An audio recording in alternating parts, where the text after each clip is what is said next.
elite level cyclist taking a break from elite level cycling, and that break is Ironman triathlon, and then doing both back to back? Yeah, as a kid, Australian kids, I mean, we grow up doing everything. I grew up on an island that was 10k long and 1k wide, and 30 kids in the school. So yeah, it's not like you got a choice to sit out soccer or swimming or whatever else. There's just not enough kids to fill the team otherwise. So you've just got to do everything, golf.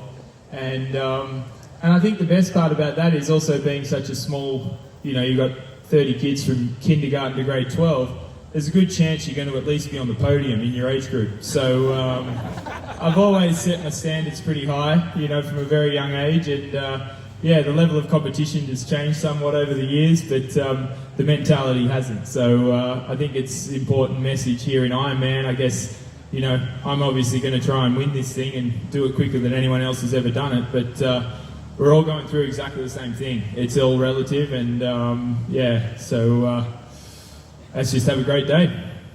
If we look at the sport of rowing, which I did a little bit of at university, it's brutally hard. It's possibly one of the toughest sports on the planet.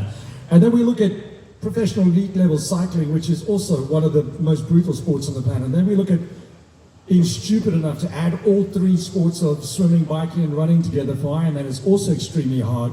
What did you take from rowing and elite level cycling and have brought into your triathlon racing? Oh, I mean, I guess rowing, the beauty of rowing is it's the ultimate team sport. I mean, yeah, it doesn't matter how strong you are. If you don't work with the guys around you, then you're not going anywhere. And obviously in Ironman, you need a team to get you here.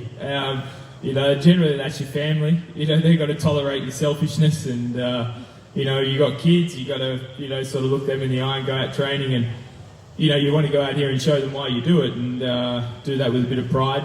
So yeah, marshalling the team and realising you've got to get the best out of everyone to get the best out of yourself, I think was a really great lesson you learned from rowing. Surrounding yourself with the right people, obviously. Cycling, well, yeah, I don't know. It's that's a completely different sport. They call it a team sport, but at the end of the day, one guy gets to win, and it's very different. But yeah, I mean, obviously the physical demands of cycling are well known to everyone, especially at that level. And as far as the physiological side, the ability to back up day after day, the training required in Ironman, having to train when you're tired, doing stage races prepares you very well for that. That's very normal for me. You wake up feeling pretty average, yet you've still got to go and chase the best cyclists in the world around that day. So getting up for training every day is no problem for me, and at the end of the day, what you do in training is the real part. This part's the easy part, the race. So yeah, so I guess it's helped a huge regard in that. Yeah, Marina van Hoeneke once said that race day is like Christmas. It's the day you open the gift to yourself from all that training leading up to the race. So I'm going to ask you three more things, and it's swim, bike, run. Top tip for the swim. Oh, yeah.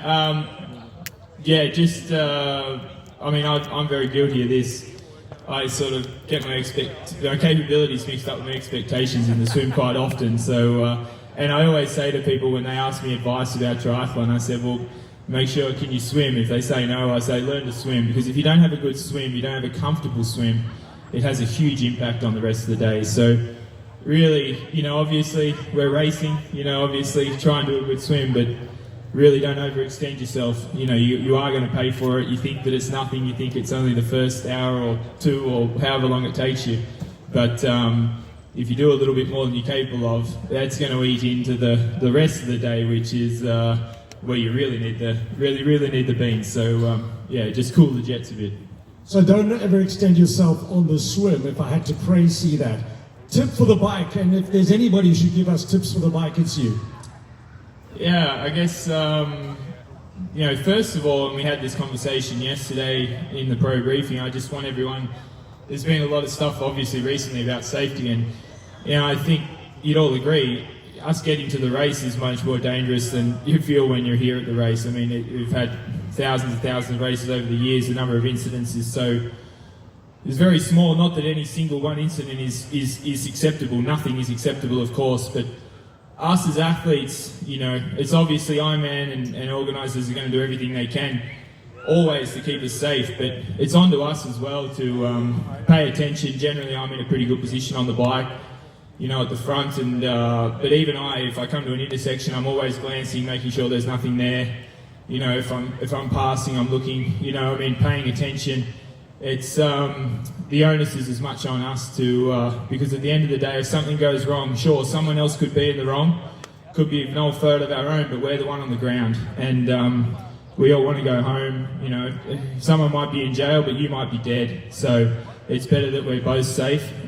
So please just take that extra fraction of a second of attention when you're on the bike, and just make sure we get through that safely and get onto the run. There we go. That is excellent advice. Often we get into race mode and race brain takes over, but you still need to keep an eye out on the road and your environment. Final tip, it's been a great swim. It's an awesome bike. You step onto the run course. What do they say? Bike for show, run for dough? Yeah, I guess going back a bit to the bike, you know, that's like the key is fueling, and it's the opportunity to get all that in because you're going to need it later in the day. I remember Darryl Griffiths, the guy gave me some great advice once. That's you can come back from running out of fuel, but you'll never come back from dehydration. So really, you know, obviously it's a fine line. You don't want to overdrink because then you can make yourself unwell, but you know, everyone should have a pretty decent hydration plan, and if you're going to stick to anything, you know, really focus on sticking to that. And then on the run, yeah, there's no tips for that. I mean, I've tried to go out easy and finish strong, and it hasn't worked. I've gone out strong, think I'm going to survive, and blown up. So just as you know, John said before, just keep moving forward. That's the best thing you can do, the best to the best of your ability, and yeah, just keep moving forward. There we go, ladies and gentlemen, Cameron Wurf, multiple Ironman champion.